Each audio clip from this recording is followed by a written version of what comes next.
외적인 사건이 우리를 충동질하도록 내버려 두지 마라. 상대가 선을 넘어 당신의 심기를 건드리는 말을 할 때가 있을 것이다. 무례하고 야비한 태도나 잔인한 말은 자신의 연약함을 감추려는 가면일 뿐이다. 진짜 자신있고 자부심이 있는 사람은 굳이 남을 깔보거나 낮잡아 보지 않는다. 스스로에게 만족하지 못하고 불안하니 그것을 감추려 하는 것이다. 이런 상대가 거칠게 대하고 화를 낼 때 오히려 친절함으로 응수해라. 자신의 거친 행동이 더 무가치하고 쓸모없게 느껴질 것이다. 친절함은 관계를 장악하는 가장 큰 무기가 된다. 상대가 우리에게 해코지할 때 별 가치 없는 것에 에너지를 주지 마라. 우리가 주의를 기울이는 행동에는 그에 걸맞는 가치가 있어야 한다. 사소한 것으로 바쁘지 않아야 정말 중요한 것에 허락된 것 이상을 해낼 수 있는 법이다. 그러니 그에게 항의하지 말고 불필요한 충돌을 방지해라. 당신은 어떤 상황에도 여전히 당신이다. 외부의 무언가에게 혹해 당신의 평화를 깨지 마라. 당신이 하루하루 배워나가고 어떤 상황 속에서도 최선을 다했지만 결과가 기대해야 할 수 있다. 그때 필요한 건 스스로에 대한 비난이 아니라 자신을 위로하는 것이다. 그리고 자신에 대해 그렇게 생각하듯 타인에게도 적당히 관대해라. 우리가 인생에서 마주칠 수 있는 모든 불운에 대해 이렇게 행동하는 것보다 더 유연한 자세는 없기 때문이다. 나에게도 별로인 모습이 있듯 저 사람도 못난 모습이 있구나 이렇게 생각해라. 그리고 더 괜찮게 성장할 자신에게 집중해라. 그러다 보면 자연히 더 좋은 사람들도 곁에 찾아올 것이다. 무조건 피하라는 말이 아니다. 현명한 사람은 문제를 해결하기 위해 대화를 하지 싸우기 위해 대화하지 않는다. 상대와 의견이 다를 땐 자신에게 이렇게 질문을 던져봐라. 이것이 우리가 싸워야 할 이유가 되는가? 이 싸움이 문제 해결에 도움이 되는가? 왜 운동선수들이 틈만 나면 경쟁자에게 공격적인 언사를 퍼붓고 심판이 안 보는 곳에서 야비한 짓도 서슴지 않는지 아는가? 상대를 자극해 분노를 유발하면 경기를 원하는 대로 쉽게 풀어갈 수 있음을 알기 때문이다. 분노는 그저 연약함의 다른 이름이다. 무엇을 하든 누군가는 자신이 승리를 위해 본능적으로 이런 함정을 우리 앞에 깔아놓는다. 그러니 이런 전략에 속아 사소한 것에 목숨 걸지 않도록 주의해라. 잘못을 저지르는 인간은 자기 자신에게도 잘못을 저지르게 되어 있다. 불의한 인간은 스스로에게도 불의한 짓을 한다. 그들은 자진해서 악덕을 쌓아갈 것이니 굳이 당신이 보복할 필요도 없다.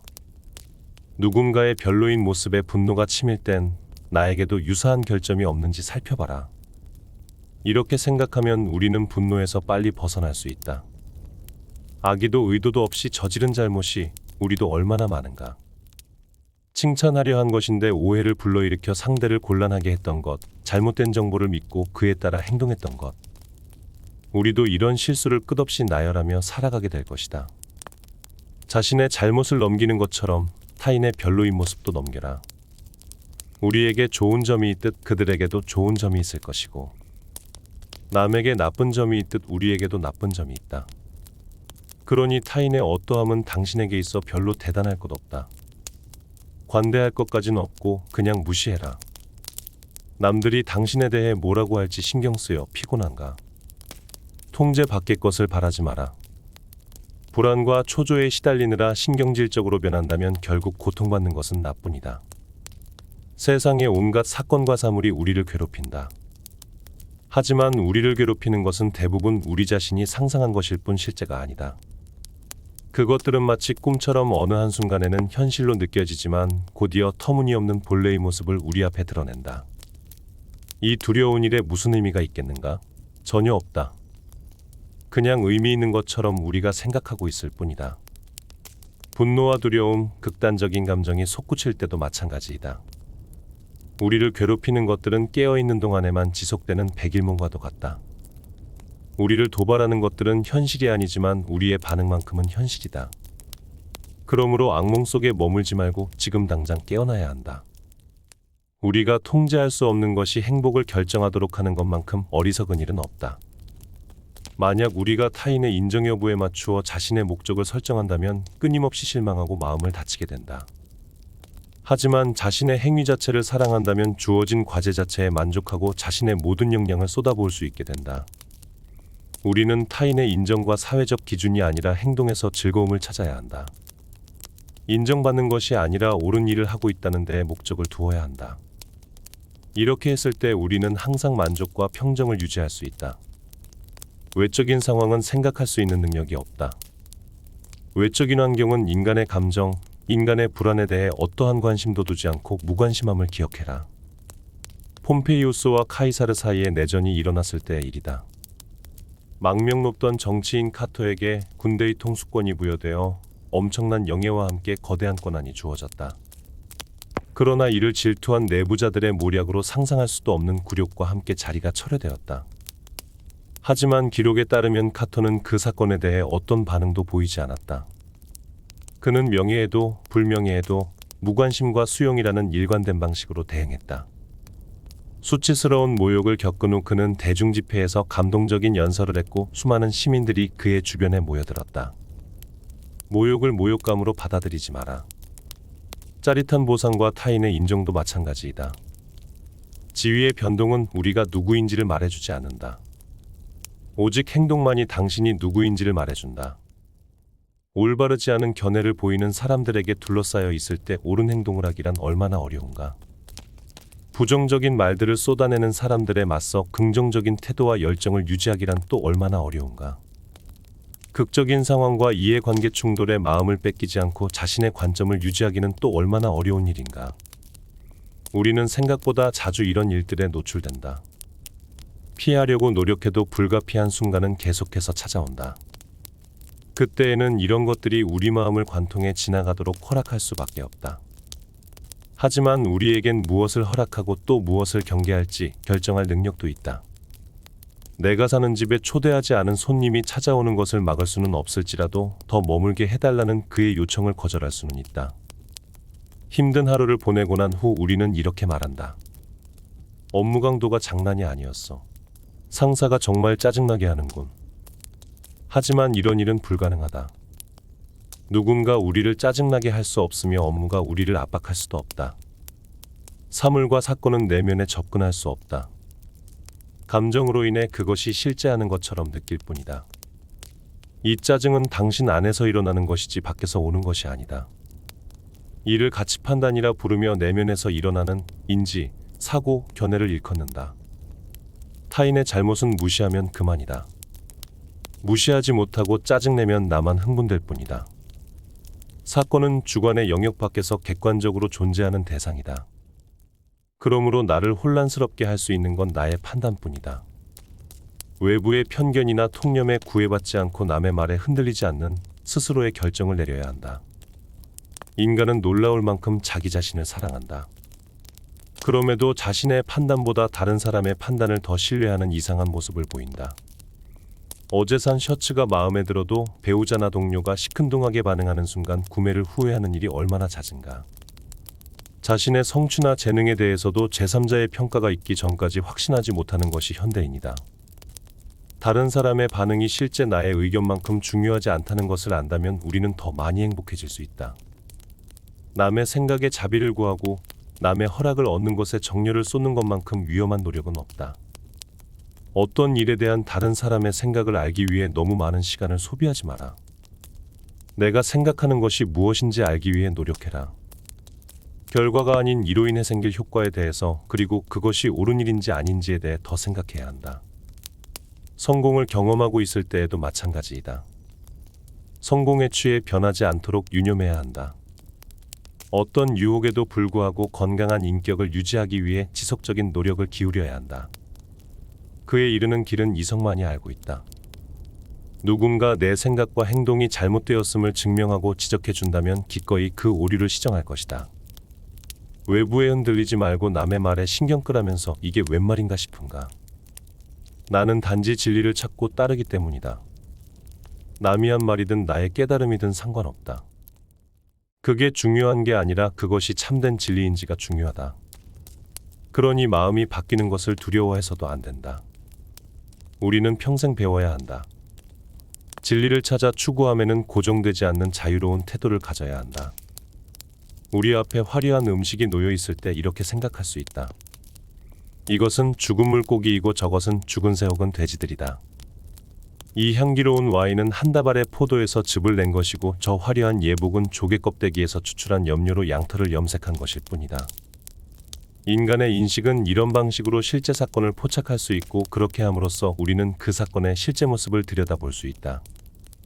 객관성을 확보하기 위해 이렇게 생각하는 연습을 하면 좋다. 불필요한 욕망을 해체시킬 수 있기 때문이다. 대부분의 사람들은 어떤 일이 잘못되어 갈 때 감정적 영향을 받아 상황을 계속 악화시키고 만다. 분노와 공격적인 감정에 사로잡혀 잘못을 바로잡기보다 마구잡이로 움직인다. 감정을 키우지 말고 저 멀리 둬라. 반응하지 말고 후벼파지 말고 그대로 둬라. 그런 다음에야 출구를 찾을 수 있다.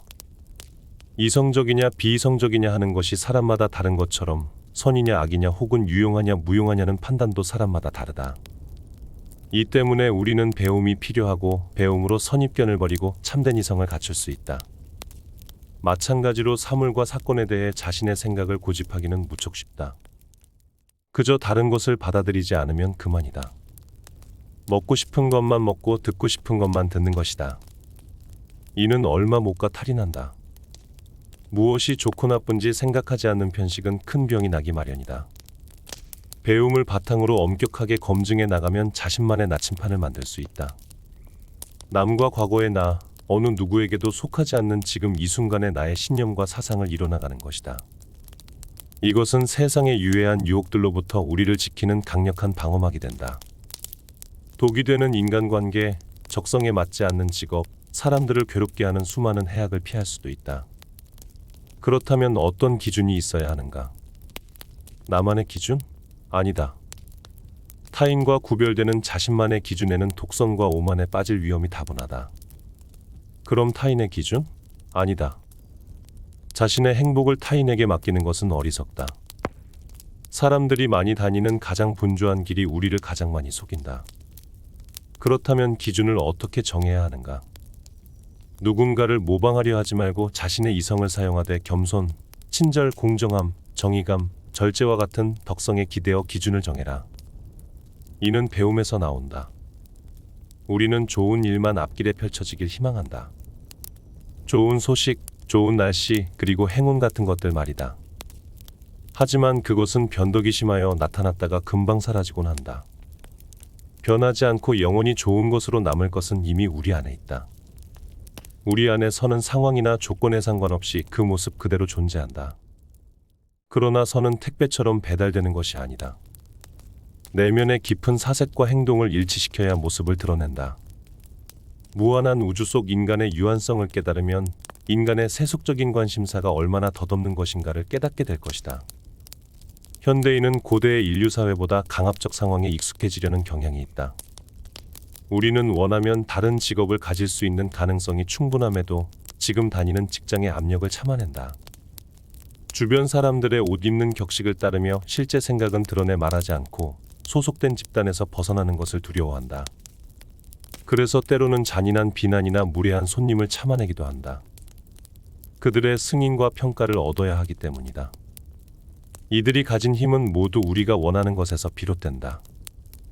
돈을 원하게 되면 돈을 가진 자의 종이 될 수밖에 없다. 그러니 우리가 원하는 것을 변화시키면 자유를 얻을 수 있다. 우리는 언제나 다른 사람들이 가진 것을 열망한다.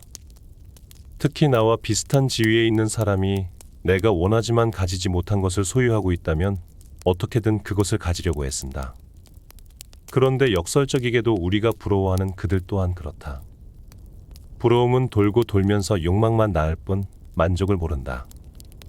내가 부러워하는 것을 가지려는 삶은 내 삶이 아니라 타인의 삶이다. 우리가 이미 가진 것을 재평가해야 하고 그런 태도로 자신의 행동을 이끌어야 한다. 누군가 당신의 과정을 다른 사람의 성취와 비교하는 말을 하는가? 혹시 본인이 스스로에게 그런 말을 하고 있진 않은가? 성취는 제로섬 게임이 아니다. 그가 먼저 가졌지만 내가 가질 자원도 여전히 풍부하다. 타인의 성취를 통해 좌절이 아닌 영감을 얻어라. 우리를 앞으로 나아가게 하는 태도를 선택해라. 심지어 무언가가 잘못되었을 때에도 오히려 잘못된 것을 걸음으로 삼아 더 나은 인생을 만들어야 한다. 우리의 목적을 좌절시키는 것은 외부에서 오지 않는다. 언제나 적은 내 안에 있다. 장애물을 만나면 모든 계획이 틀어지는 것처럼 느껴지지만 보기보다 나쁘지 않을 수 있다. 그리고 인간의 마음은 무한히 탄력적이며 적응력이 강하다. 우리는 어떤 일에 본격적으로 전념하기 위해서는 적절한 시작점이 필요하다고 생각한다. 관계를 개선하고 삶의 질을 향상시키기 위해 휴가가 필요하다고 말한다. 하지만 우리는 언제 어디서라도 필요로 하는 것을 얻을 수 있고 삶의 질을 개선시킬 수 있다. 바람직한 삶을 살아가기 위해 어떤 일을 할 수 있는 장소는 바로 지금 당신이 있는 곳이다. 어디를 가느냐가 중요한 것이 아니라 그곳에 가는 내가 어떤 사람인지가 더 중요하다. 완벽을 바라는 순간 그 속엔 절망만 있을 뿐이다. 단지 추구하는 것을 포기하지 마라. 우리 편 아니면 적, 좋은 사람 아니면 나쁜 사람, 완벽하지 않으면 실패. 이런 극단적인 사고방식은 우울증을 유발할 뿐이다. 완벽주의는 완벽을 잉태할 수 없다. 전진하는 것을 목표로 삼아라. 스스로의 단점이 당신의 발목을 잡는가? 삶의 목적이 분명하다면 우리의 조건이나 환경은 그렇게 중요하지 않다. 삶의 목적이 분명하다면 사람들이 뭐라고 말하든 별로 신경 쓰지 않게 된다.